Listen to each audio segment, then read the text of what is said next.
Hola, sean todos bienvenidos a esta edición de Hablemos de Derechos Humanos, un espacio promovido por Amnistía Internacional. En este episodio estaremos abordando un tema que sin duda es un tema de actualidad, es un tema medular para la sociedad venezolana y es la situación de los derechos de las personas LGBTI. Para ello vamos a conversar con nuestras invitadas de esta edición, Tamara Adrián, abogada, doctora en Derecho Comercial, profesora universitaria de la Universidad Central de Venezuela, mujer trans y diputada del año 2015. Y asimismo con Quiteria Franco, ella es licenciada en Educación, magíster en Lingüística Aplicada, defensora de Derechos Humanos, coordinadora general de la organización no gubernamental Unión Afirmativa. A ambas, en nombre de Amnistía Internacional, les extiendo el agradecimiento por haber aceptado participar en este espacio que precisamente está destinado a ahondar desde la perspectiva que es el planteamiento que haremos para esta conversación desde la perspectiva del activismo de los derechos humanos, pero también desde la perspectiva de las políticas públicas. En primer lugar, quisiera plantearles esta pregunta a ambas y ambas siéntanse en la libertad de aportar, porque lo interesante de este espacio es que sea una conversación fluida más que una entrevista, preguntas, respuestas. Lo que se visibiliza en este momento como bandera de lucha de los derechos de las personas LGBTI, para algunos, para otros LGBTIQ+, es lograr en Venezuela el matrimonio igualitario. Quisiera comenzar esta conversación por ese punto. Bueno, a ver, la más visible ha sido la lucha o la demanda más visible, ciertamente ha sido el matrimonio igualitario, pero no es la única.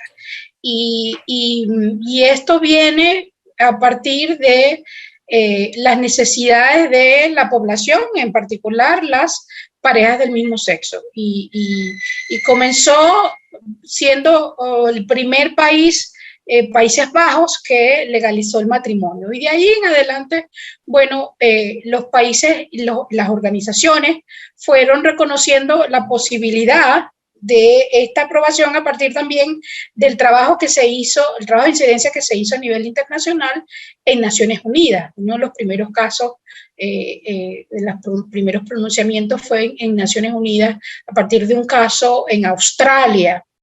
Y bueno, ya de ahí en adelante la organización se hizo alrededor de las necesidades de protección a las parejas, porque eso es lo que hace el matrimonio.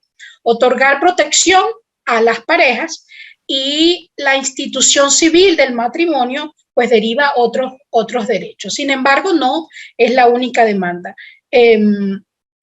Sigue siendo, repito, la más visible. Posteriormente, más adelante, y quizás Tamara puede ahondar en eso, la necesidad de reconocer la identidad de personas trans.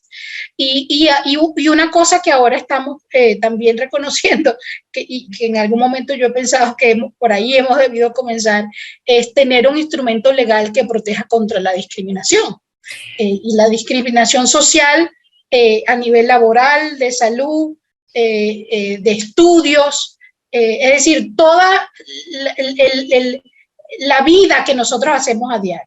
Es que precisamente quise comenzar por el tema del matrimonio igualitario, porque es desde el punto de vista de la opinión pública el más visible, pero hay otros asuntos que necesitan ser abordados en Venezuela, y no me quiero adelantar antes de escuchar la respuesta de la profesora Tamara Adrián, y es en lo que tiene que ver con los derechos inherentes, los diversos derechos inherentes a la salud, a la educación, y precisamente a este que usted, Quiteria, está mencionando, como lo es el derecho a la no discriminación, que además está contemplado en la Constitución de Venezuela. Bueno, Aymara, yo comenzaría diciendo que es más visible porque, sin duda alguna, hay más personas lesbianas, gay y bisexuales que personas trans y personas intersexo. En el mundo se estima que existe alrededor del 1 a 1.2% de personas que podría catalogar de alguna manera como trans, es decir, que no se identifican con el género atribuido al momento del nacimiento, con distintos nombres porque depende de los países y hay culturas muy ancestrales que tienen tradiciones de dos espíritus, acá en el caso de los guaraos, tiragüina, y en el mundo entero existen esas personas que no nos identificamos con el sexo legalmente atribuido al momento del nacimiento. Y tienen también la demanda de las personas intersex, que engloba alrededor del 1.7% del planeta Tierra. Ya está hablando del 3% aproximadamente del planeta Tierra, pero sin duda alguna los estimados mínimos de personas que se identifican como gay lesbianas en Estados Unidos, en el último estudio que hizo The Williams Institute, que políticamente dicen soy gay, políticamente dicen soy lesbiana.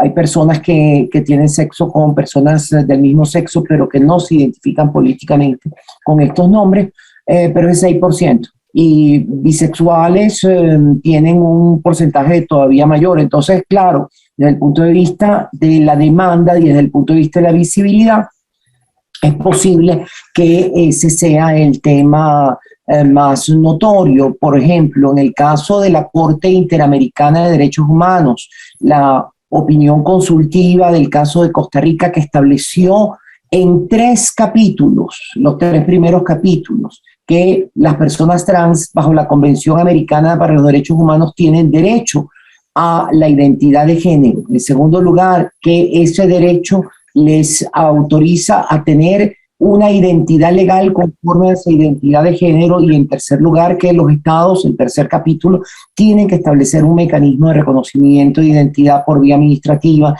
sin requerimientos patologizantes, operaciones, informes médicos o psiquiátricos de cualquier otro tipo, y de manera expedita. Y en el último capítulo, esta sentencia hablaba del tema de los derechos de las parejas del mismo sexo. Pues bien, cuando se refirió en los medios de comunicación esa sentencia, fundamentalmente se refirieron al último capítulo, es decir, al tema del matrimonio igualitario. Que por cierto, debo decir algo, existe hoy en día en México, Costa Rica, Colombia, Ecuador, Brasil, Uruguay, Argentina y Chile.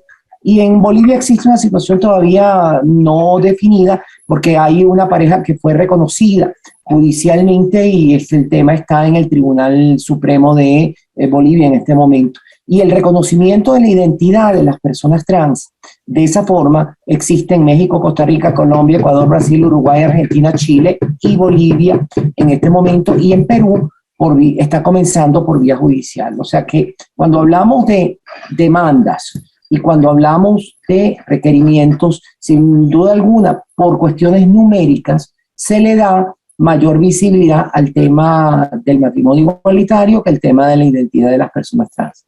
Ahora bien,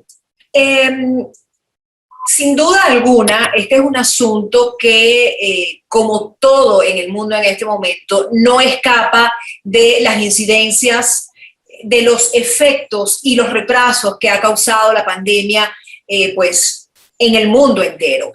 Si bien es cierto que, como usted señalaba, hay una respuesta que dio el Tribunal Supremo de Justicia a propósito de la solicitud que hizo en octubre del año 2003 Unión Afirmativa, y la respuesta del Tribunal Supremo de Justicia fue dejar claro que no existe la prohibición expresa de prohibir el matrimonio igualitario, pero le dio a la Asamblea Nacional la potestad de promulgar una ley en tal sentido. Sabemos en este momento cuál es la situación en Venezuela con relación a una asamblea que se erigió como la asamblea legítima, y de otra asamblea a la que se le califica como ilegítima por no estar, por haber sido considerado ilegítimo el proceso por el cual devino la renovación del poder legislativo.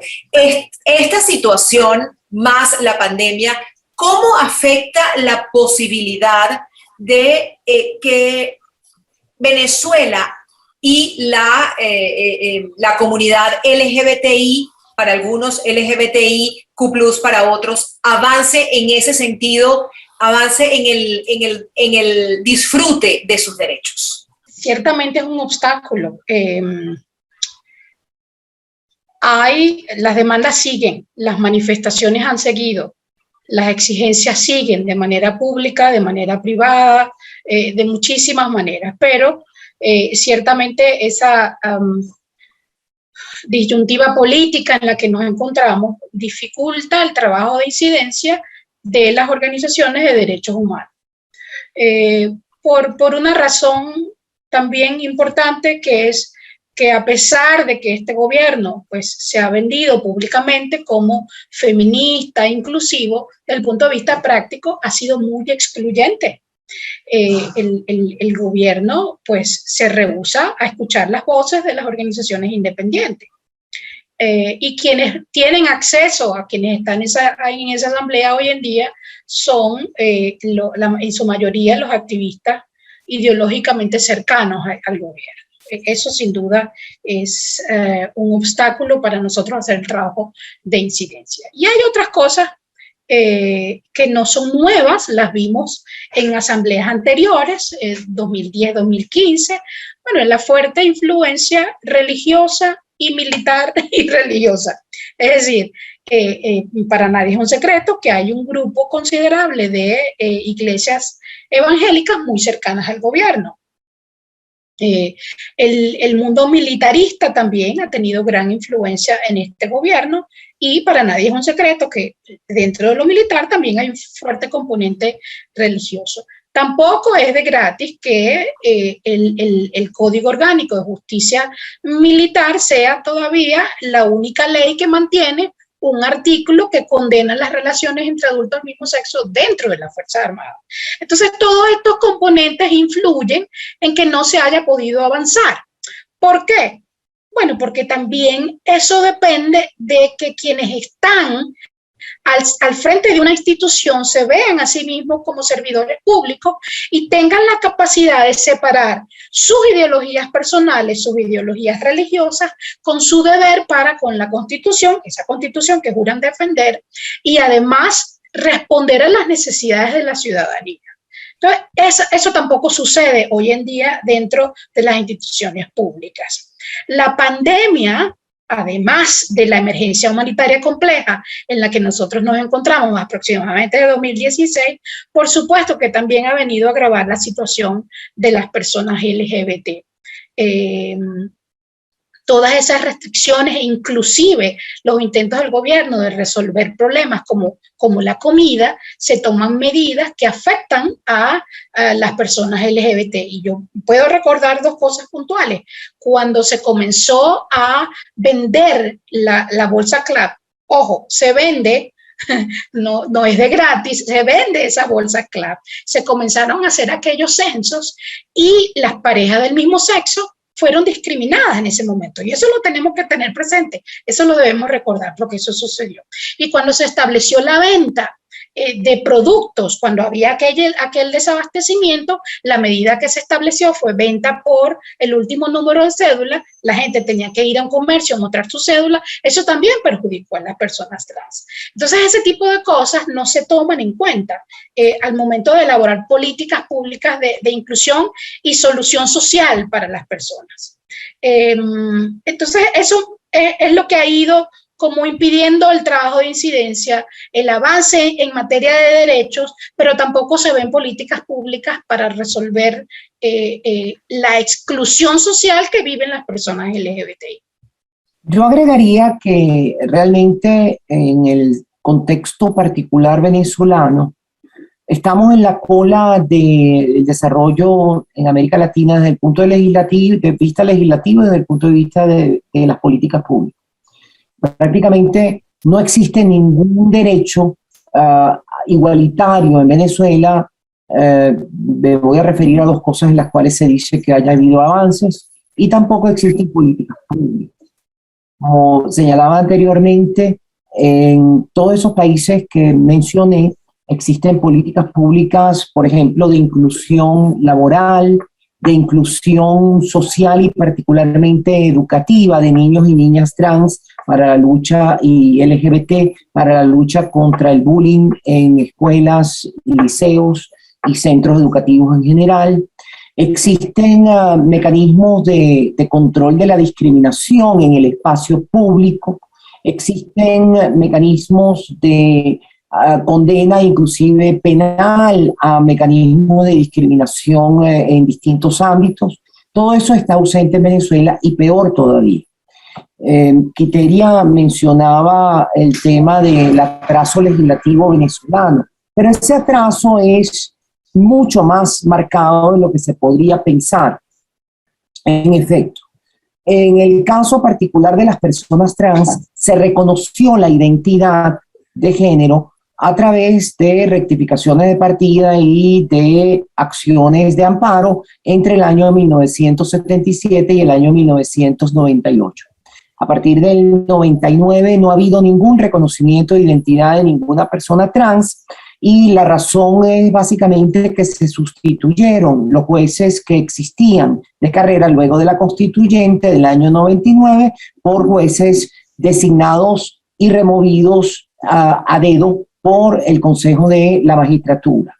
Y estos jueces han decidido, en los poquísimos casos que han llegado a decidir, que el derecho de la identidad no existía y que era contrario al orden público el ordenar la rectificación, en este caso simple, de partida de las personas. Peor, el Consejo Nacional Electoral se ha negado a aplicar el cambio de nombre simple de las personas trans que aparece en la Ley Orgánica de Registro Civil.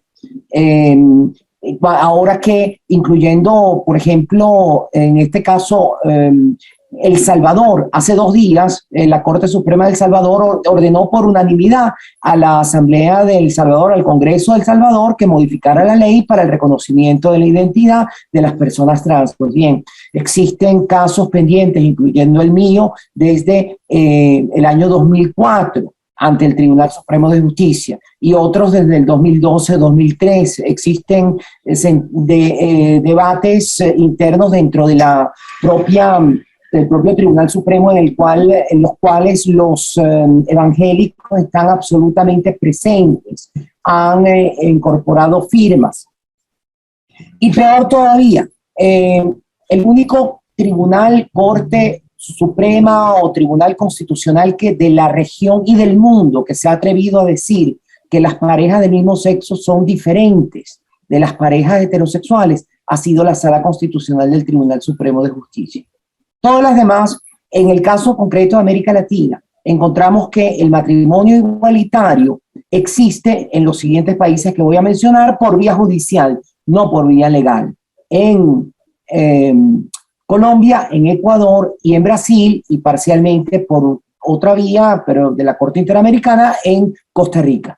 En esos países existe matrimonio igualitario, pero no hay una ley de matrimonio igualitario, sino por vía judicial. Y pues bien, en cada uno de esos casos, esos tribunales, el Supremo Tribunal Federal de Brasil, la Corte Constitucional de Colombia, el Supremo Tribunal de Ecuador, llegaron a la conclusión de que era inconstitucional el discriminar en contra de las parejas del mismo sexo, como también llegaron a la conclusión de que era inconstitucional el no reconocer la identidad de las personas trans. Entonces, por eso en esos países el avance ha sido por vía judicial. Pues bien, el único país que ha osado a través de un tribunal decir que las parejas del mismo sexo son diferentes de las parejas heterosexuales ha sido la aumentada Revolución Venezolana. Ahora bien, si ustedes dos desde sus perspectivas están contextualizando cuál es la difícil situación legal que enfrentan las personas que integran la comunidad LGBTIQ+, para algunos, LGBTI para otros, ¿qué expectativas se pueden tener entonces para el respeto de los derechos fundamentales como el derecho a la salud? En Venezuela no hay un sistema de salud público para las personas de la comunidad LGBTIQ+. No existen políticas públicas para que puedan acceder a consultas médicas para la transición o la reconstrucción de género, no hay apoyo de psicólogos, de endocrinólogos, no hay acceso a las terapias de hormonas. ¿Cómo promover la protección de los derechos para la comunidad? Un derecho tan fundamental como, por ejemplo, el derecho a la salud. Después hablaremos sobre otros derechos como la no discriminación o el derecho a una educación, porque ya hemos visto, y hay casos públicos, de testimonios de jóvenes que a una más temprana edad asumen públicamente su decisión de ser llamados o de ser reconocidos de una u otra forma.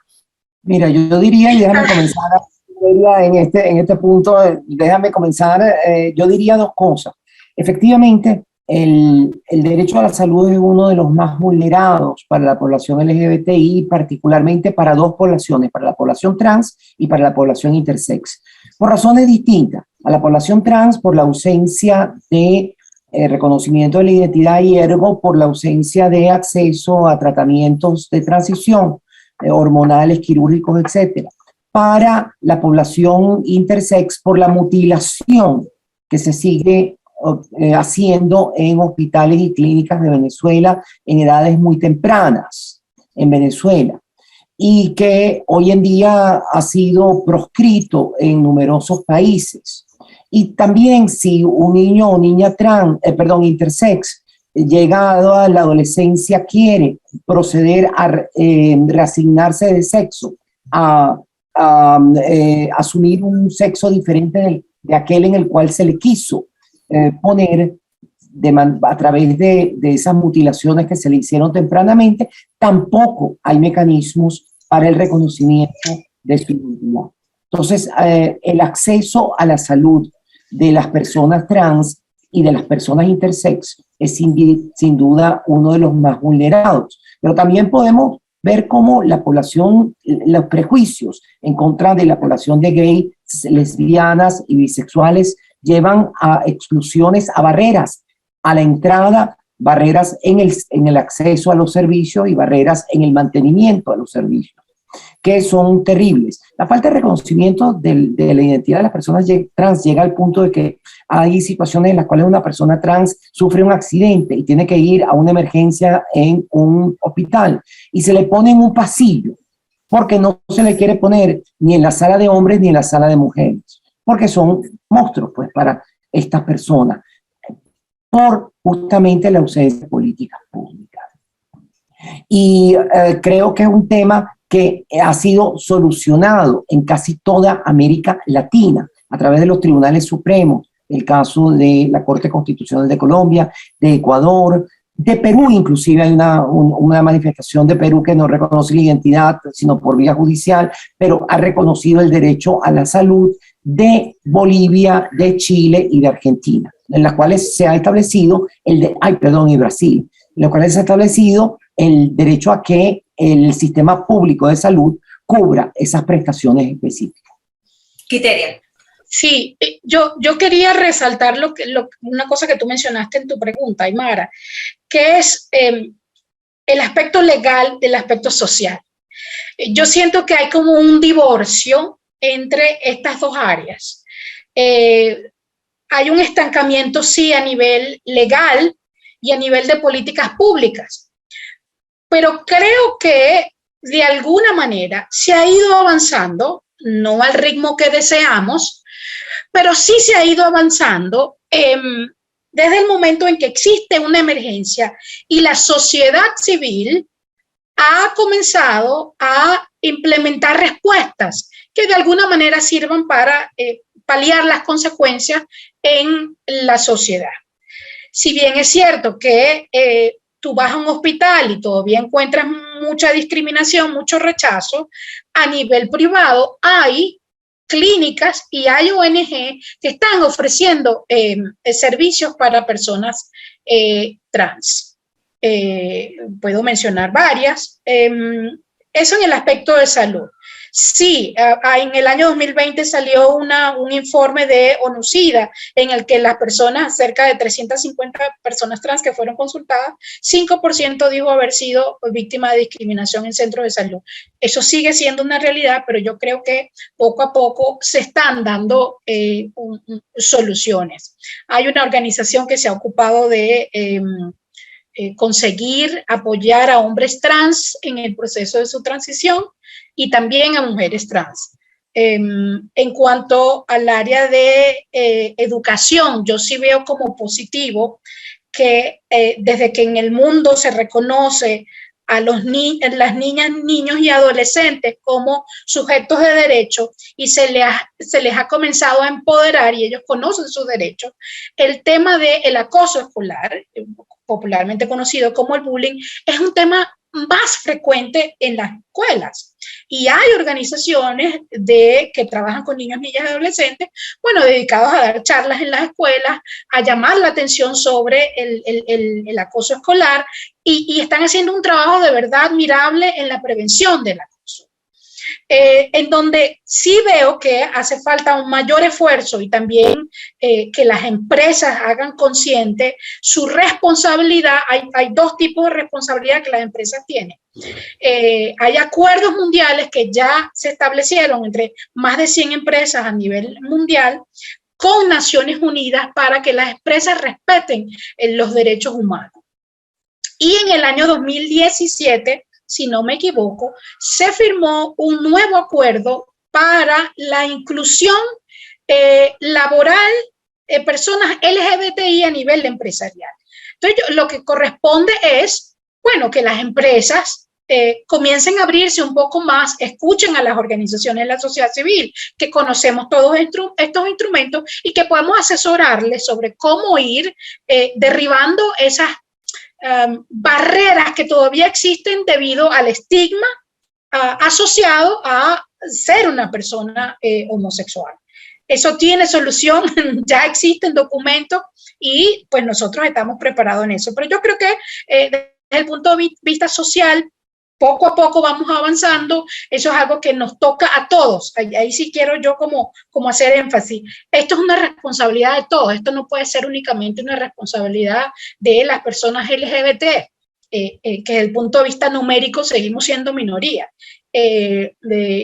Esto tiene que ser también apoyado, bueno, por el resto de la sociedad, porque al fin y al cabo la inclusión nos beneficia a todos, absolutamente a todos. Ahora, si partimos, como usted señala, Quiteria, que es un asunto de responsabilidad social, pero para nadie es un secreto que sin voluntad política se ralentiza el avance del disfrute de los derechos humanos de la comunidad LGBTIQ+. Cómo desde la sociedad civil organizada, cómo desde el activismo político, cómo desde las instancias desde las que se puede incidir en las políticas públicas, se puede promover en un contexto país como el venezolano, que sabemos que es totalmente diferente al de otros países de América Latina. ¿Cómo se puede incidir en la promoción de la protección de los derechos, como por ejemplo el derecho a la salud, el derecho a la educación, por solamente hacer mención de dos de los que hemos estado conversando en este episodio de Hablemos de Derechos Humanos, un espacio promovido por Amnistía Internacional? Hay dos cosas que han estado pasando. En los últimos meses hemos estado viendo cómo en las redes sociales, bueno, la gente se va a las redes sociales porque siente que es el medio más inmediato que tiene para denunciar un acto de discriminación. Eso es valiosísimo desde el punto de vista de entender que ya la gente conoce sus derechos y no está dispuesto a callarse. El otro aspecto es, bueno, saber que esas denuncias, si bien las redes sociales son un medio, el medio correcto es ir a las instituciones. Son un medio, pero no son un tribunal. No lo son. Entonces, por eso yo siempre hago énfasis, hay que ir a las instituciones.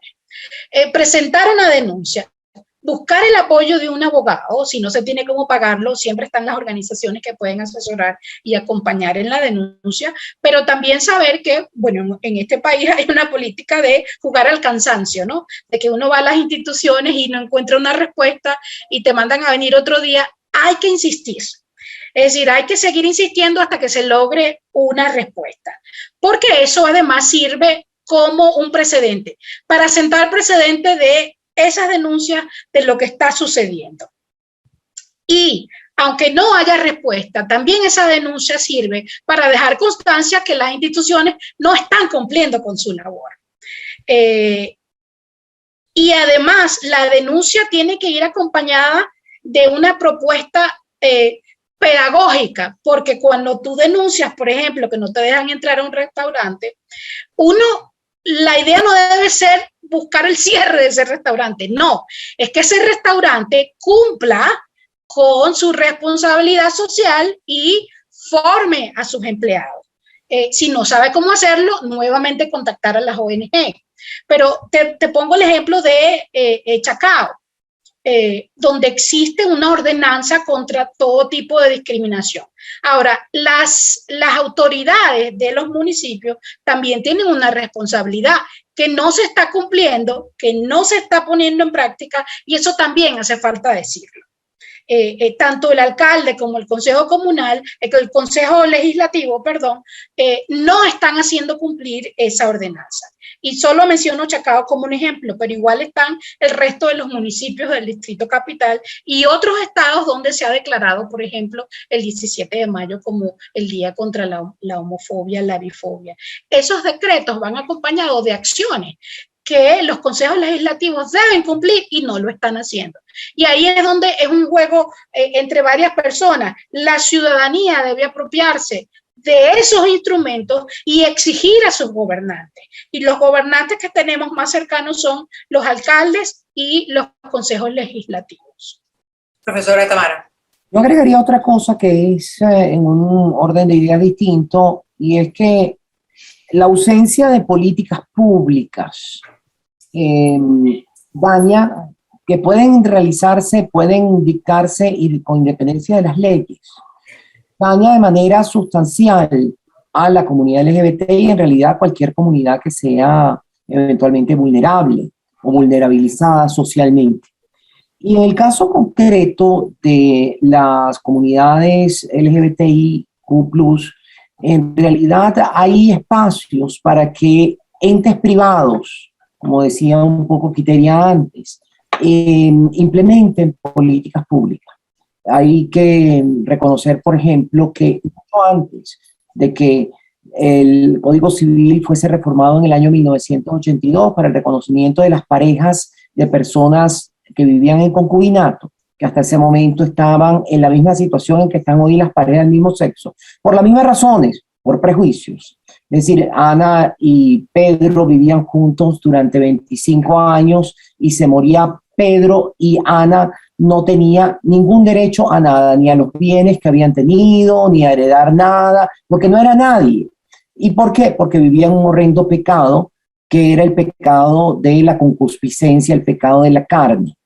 Y ese mismo ejemplo lo traigo yo siempre, porque a pesar de eso, las convenciones colectivas que se celebraron, por ejemplo, en la industria petrolera y en otras ramas de industria, incluían el reconocimiento de las parejas de personas no casadas, dándole derechos a las concubinas, a la pensión, a tener derechos en el caso de infortunios laborales, etcétera, etcétera.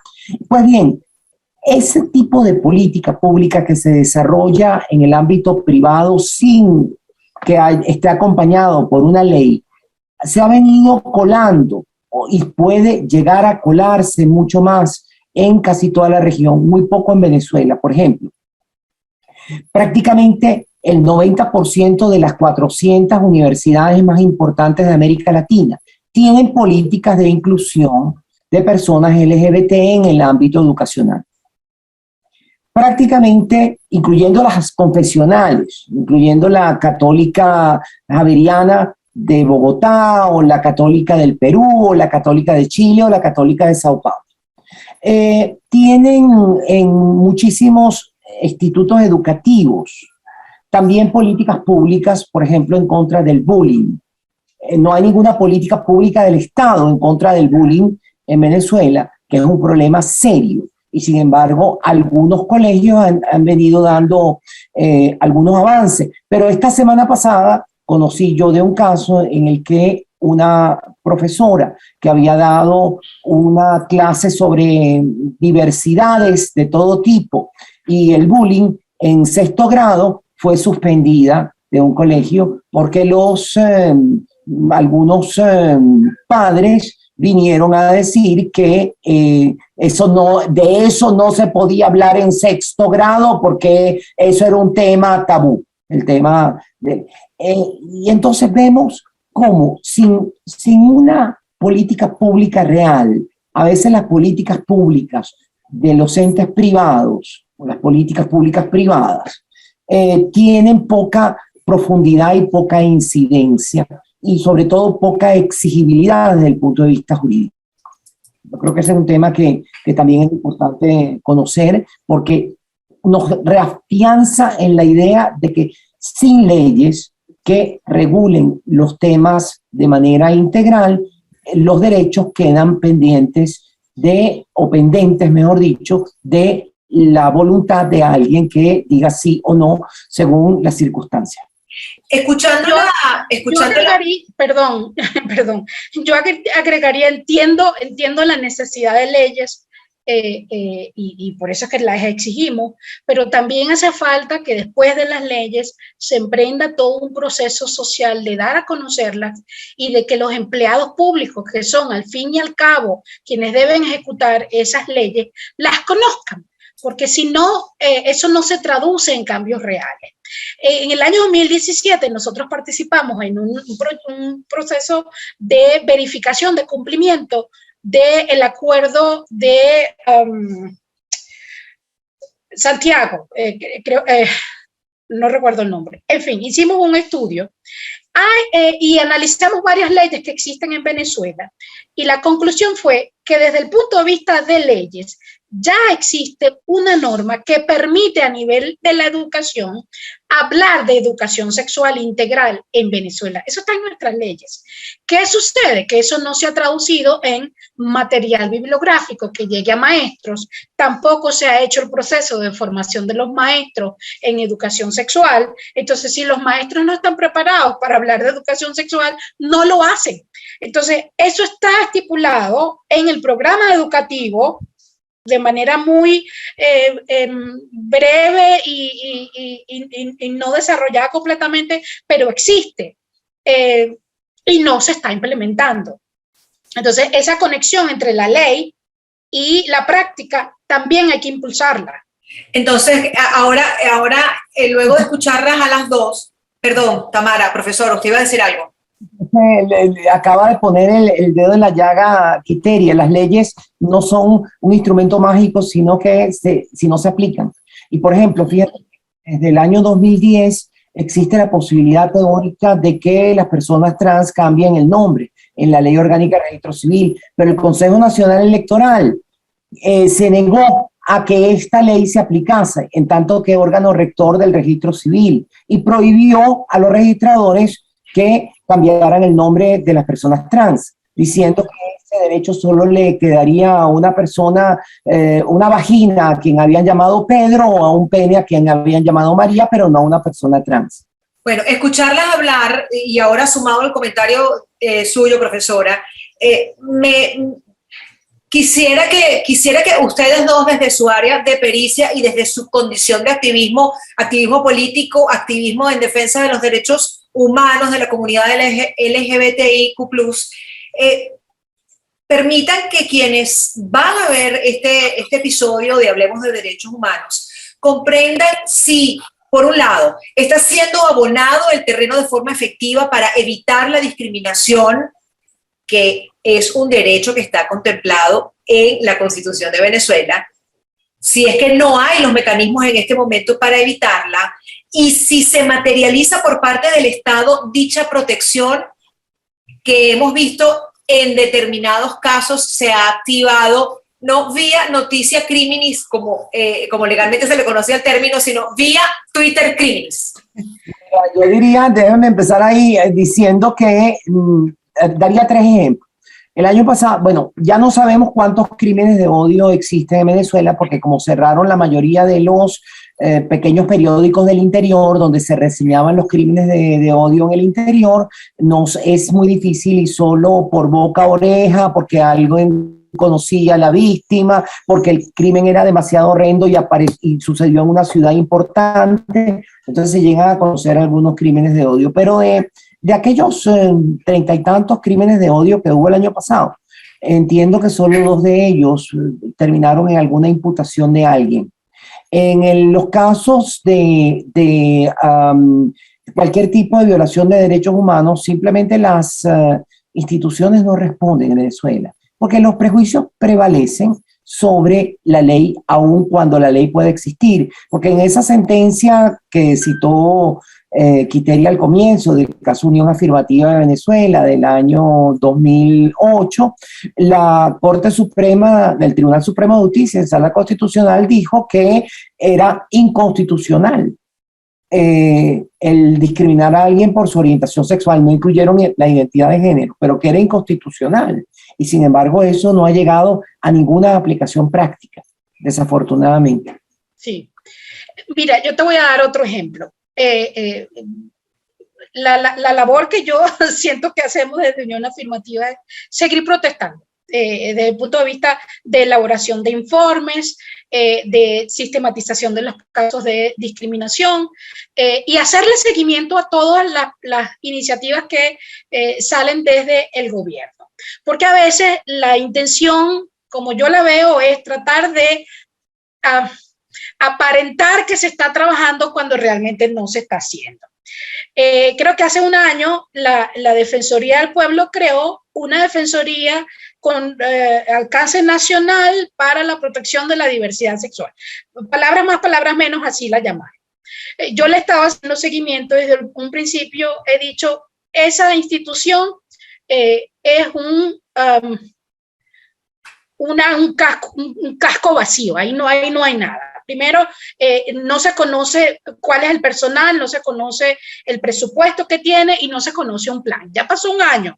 Yo a estas alturas estaría esperando un informe de gestión. Tampoco se ha visto. La convocatoria para seleccionar a la defensora, hoy en día es una defensora, estuvo rodeada de cosas muy irregulares. Y se ve que hay una sola persona a quien se le contacta por su teléfono, no hay otra manera de contactarla. Y además hace poco sacaron todas unas imágenes estéticamente muy desagradables en las que hablaban de cuáles son los delitos que se podían denunciar ante la Defensoría. Y mi primera pregunta es, ¿de dónde sale esa lista de delitos si no existe una ley contra la discriminación que te establezca cuáles son los delitos que puedes denunciar por razón de orientación sexual? Entonces, no se puede ir improvisando. ¿Cuál es el trabajo que nosotros hacemos? Bueno, visibilizar que se intenta hacer cosas, pero se están haciendo mal. Y la idea es que mejoren. Es decir, las organizaciones de derechos humanos lo que queremos es que la situación mejore para beneficio de la población y para el beneficio de todos, al fin y al cabo.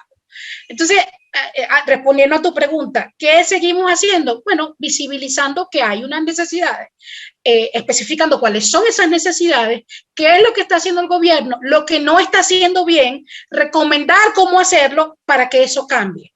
Y al fin y al cabo, el beneficio va a ser para todos, repito, porque la inclusión nos beneficia a todos. Profesora.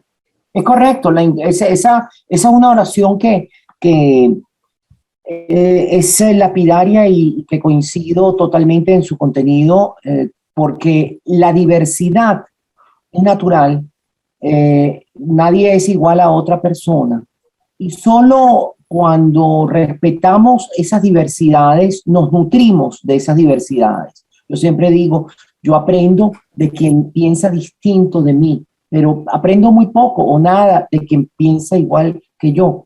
Entonces, tenemos que rodearnos de esa diversidad. En el caso, por ejemplo, de las empresas, se ha determinado que incluir distintas visiones, diversidades, orientaciones, razas, credos en una junta directiva puede aumentar hasta un 20% la productividad de la empresa, porque son visiones distintas. En cambio, cuando las juntas directivas son uniformes, tienen una sola visión y siempre van a quedar en ese nivel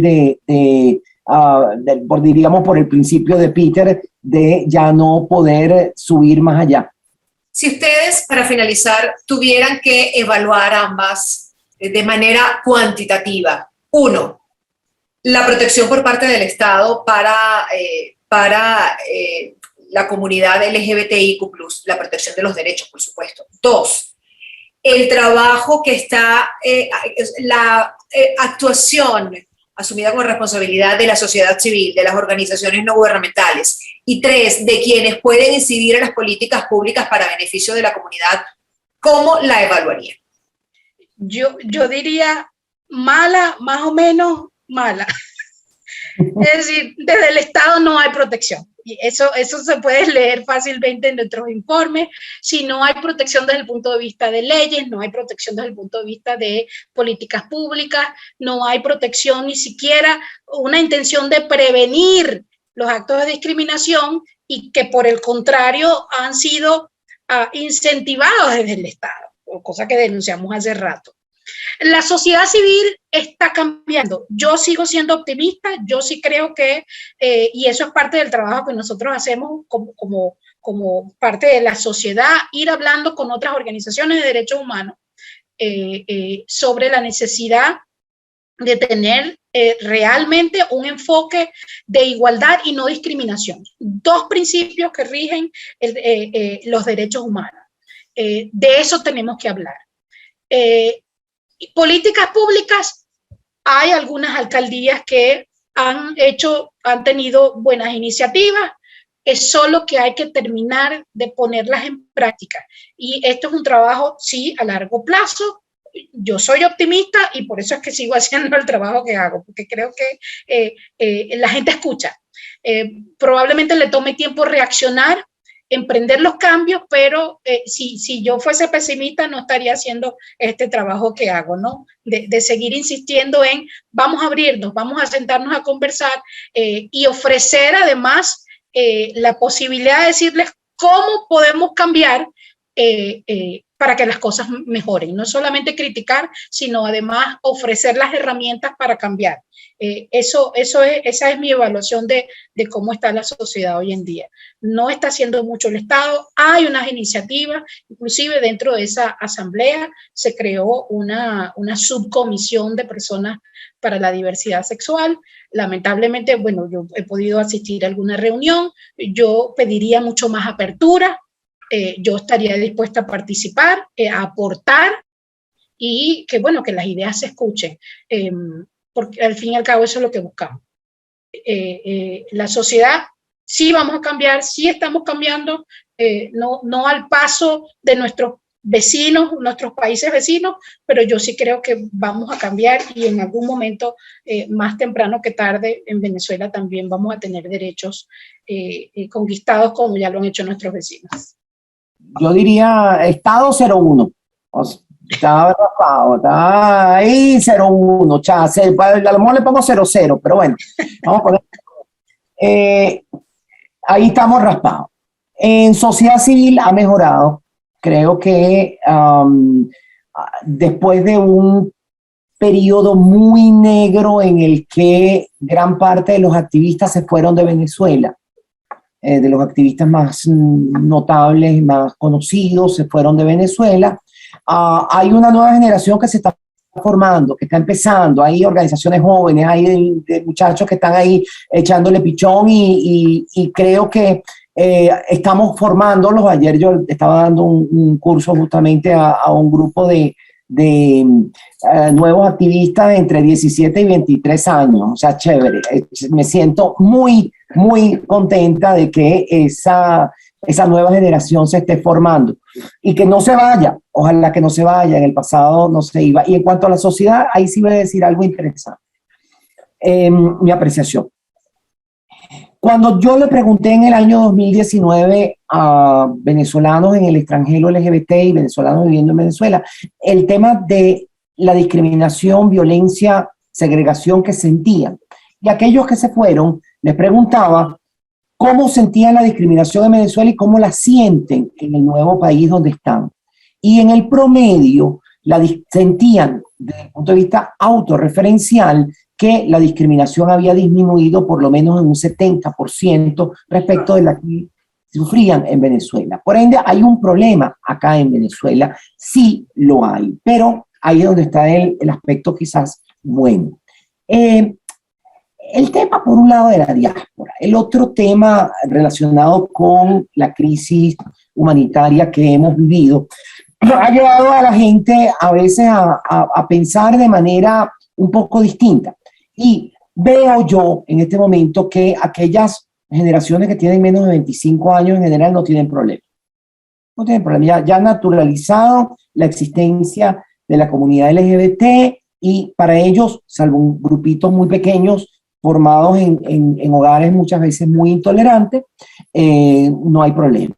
Luego hay un grupo de personas, digamos, entre los 30 años y los 50 y pico de años, donde la intolerancia puede ser un poco mayor. Pero tengo una certeza, y se lo decía ayer a estos niños, le hacía una pregunta. ¿Ustedes le han preguntado a sus abuelos, a sus abuelas, a una persona mayor, si tienen algún problema con que ustedes sean LGBT?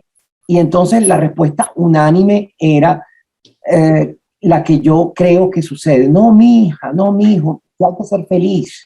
Olvídese de lo que dice la gente, sean felices. Entonces, hay como una concentración en esos niveles intermedios de la sociedad, pero que han cambiado también. Y termino diciendo, yo nunca había tenido tantos insultos como los que tuve cuando tuiteé la decisión de la Corte Constitucional colombiana sobre el tema del aborto. Yo no tenía nada que ver, yo lo que estaba era poniendo la decisión, pero me atacaban como si yo fuera, tú eres una asesina, no sé cuánto, o sea, una cosa, ¿por qué tu mamá no te abortó? O sea, unas cosas así tan destempladas, incluyendo en grupos de mujeres acá en Venezuela que se supone que están trabajando para la transición. Entonces yo le di una respuesta en algún momento. Mira, yo no entiendo por qué tú estás en este grupo luchando por la democracia, porque es que tú vas a estar mucho más segura de que no van a decidir el tema del aborto con el chavismo que si tiene un gobierno democrático. Pero entonces después yo pensaba, ¿será posible con un gobierno democrático, con esas actitudes destempladas, entrar a hablar de los temas del siglo XXI, es decir, del tema LGBT, del derecho a la muerte digna, de la interrupción voluntaria del embarazo, de los temas de inclusión social, de los temas del ambiente? ¿Será posible? Yo creo que ahí es donde está la parte negativa. No hemos podido hablar de los temas del siglo XXI y es responsabilidad de aquellas que hacemos algún tipo de activismo, aquellas personas que hacemos un tipo de, cualquier tipo de activismo, promover esa discusión. Hablemos del derecho a la muerte digna. Hablemos del derecho a la interrupción voluntaria del embarazo. Hablemos de la igualdad de derechos para la comunidad LGBT. Hablemos de la igualdad de derechos para las personas con discapacidad. Hablemos de la salud sexual y reproductiva. Hablemos del tema del ambiente. Hablemos en general del desarrollo sustentable y de la eliminación de las barreras. Yo creo que ese sí es un trabajo que podemos hacer desde todos los ámbitos. No necesitamos al Estado para hacer eso, sino decisión, organización y vamos adelante. Y voluntad. Escucharlas a ambas sin duda deja abiertas otras aristas sobre el tema de los derechos de la comunidad LGBTIQ+, que necesitan ser visibilizados, que necesitan ser abordados, que necesitan ser, cuyas voces, las voces del entorno LGBTI necesitan ser escuchadas. Y por supuesto que desde Hablemos de Derechos Humanos estaremos trabajando para visibilizar desde este espacio todas las aristas que con sus nutritivas intervenciones y sus puntos de vista sumaron a esta conversación en este episodio. Quiero agradecerles en nombre de Amnistía Internacional la participación a ambas, a Quiteria Franco, a la profesora Tamara Adrián, por haber hecho espacio en sus agendas que sé son bastante complicadas para ser voces de este tema que sin duda es un tema fundamental para el contexto que estamos viviendo en Venezuela. Muchísimas gracias a ambas y me despido hasta una próxima edición de Hablemos de Derechos Humanos.